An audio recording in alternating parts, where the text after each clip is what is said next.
This is our morning breakfast with my husband.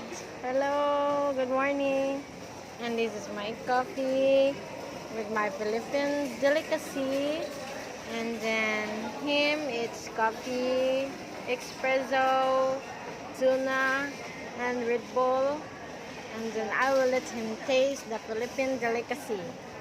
This is Biko, and this is linusak. It's made of banana, and then with coconut. And then this one, this is a puto from Astorias, Balamban.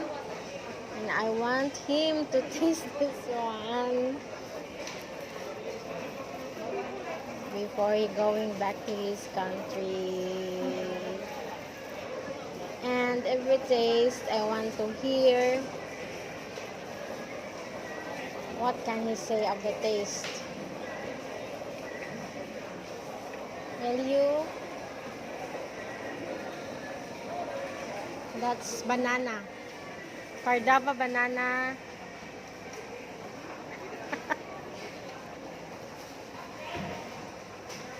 What can you say? And then this one is Biko. He'll going to drink first the espresso.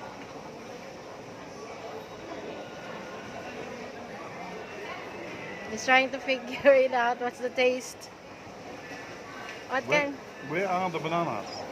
This one. I don't taste any banana. Really? Yeah, really. That is banana. What's this? Chocolate? No, it's Biko. Ah, Biko. Yeah. Biko. Very sweet. That is Biko with dokot for the toppings.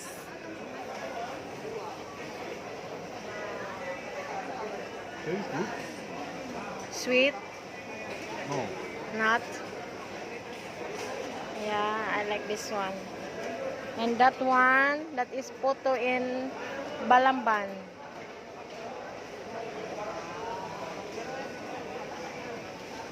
I think it's a flour and coconut. And they cooked it over a fire.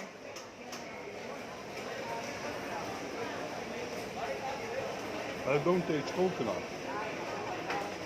You don't taste the coconut. No. But what can you say? Yummy? Yes, yummy. For Tastes all good. of them, which is the best? This one. This one, you like this? He likes the photo in Balamba.